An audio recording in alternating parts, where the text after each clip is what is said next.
Today I'm going to be reviewing the Moonman C1. It's a Chinese fountain pen I bought off Amazon. To begin with, it came in a beige and orange box made out of sturdy cardboard. It's a bit difficult to open up, but when you do, it gets straight to the point. The fountain pen and an eyedropper filler are presented. This pen is a great value. I bought it for $23, but it looks like it's in the $60 and above range, with the resin section and the flashy design. The Moonman C1 is made out of clear acrylic with a purple and red resin section. The most eye-catching aspect of this pen is its massive, visible ink chamber.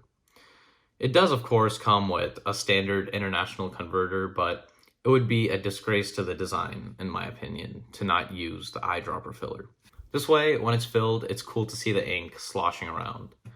The look of the pen changes depending on which color of ink you decide to use. Although for the darker inks, when they settle, they mostly look black.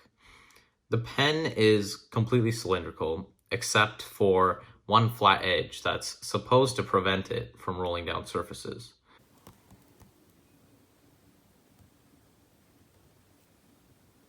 When capped, the flat area does thankfully line up, but it has to be screwed on pretty tight. One of the downsides of this pen, which comes with a cylindrical look, is the fact that it's not possible to post the cap. I personally don't care because the length of the pen is more than enough to write comfortably uncapped.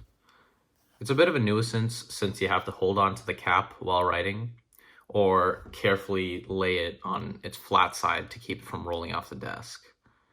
Filling the pen is standard procedure for an eyedropper. The section unscrews so that ink could be dropped into the chamber. The pen has a 5 milliliter ink capacity, which is massive. I like to leave most of the chamber empty for the look, and because I like changing my inks out frequently. The Moonman C1 has a number 6 steel nib. The one I have here is a fine nib that has the line width of a Western fine. It's moderately wet and writes decently smooth. There's little to no feedback. Here's a writing sample.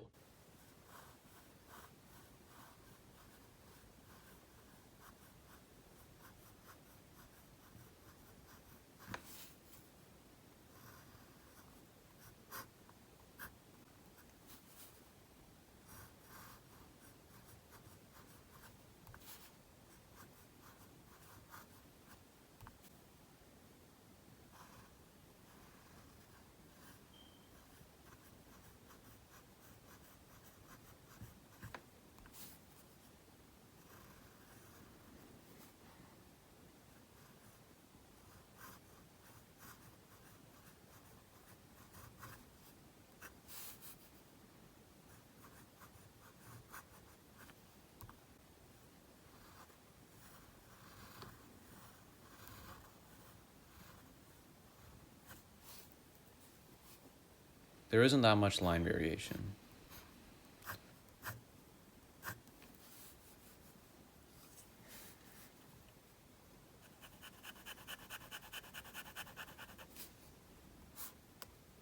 Reverse writing isn't scratchy, but still not great.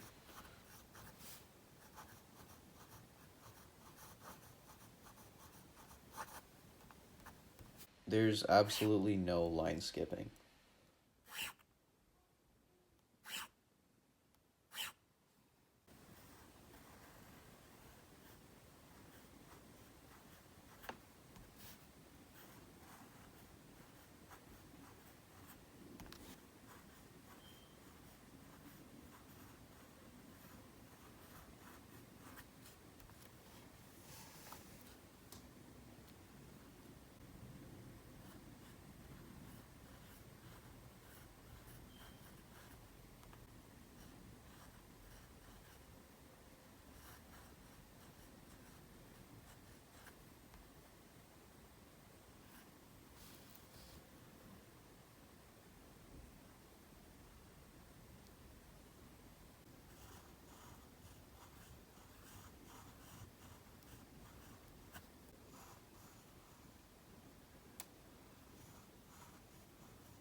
I wish that the manufacturer would allow for some customization of the section.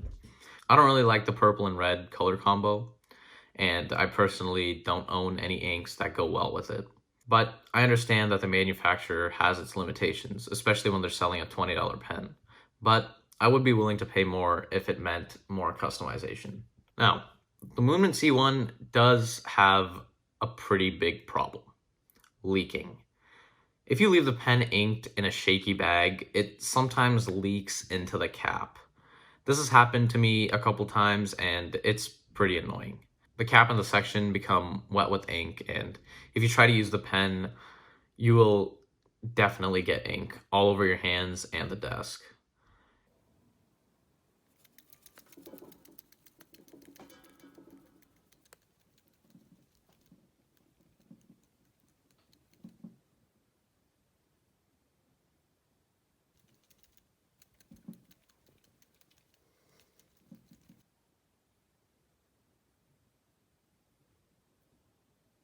If you're just planning to keep this on your desk where it'll stay idle, you don't have to worry about this, but otherwise you should keep a note of this problem.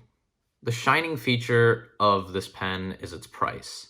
At $23, competitors like the Lamy Safari and the Pilot Metropolitan are put to shame with this unique pen. It's a great way to stand out, especially if you're tight on your budget. My final rating for the Moonman C1 is 7.3 out of 10. Thanks for watching.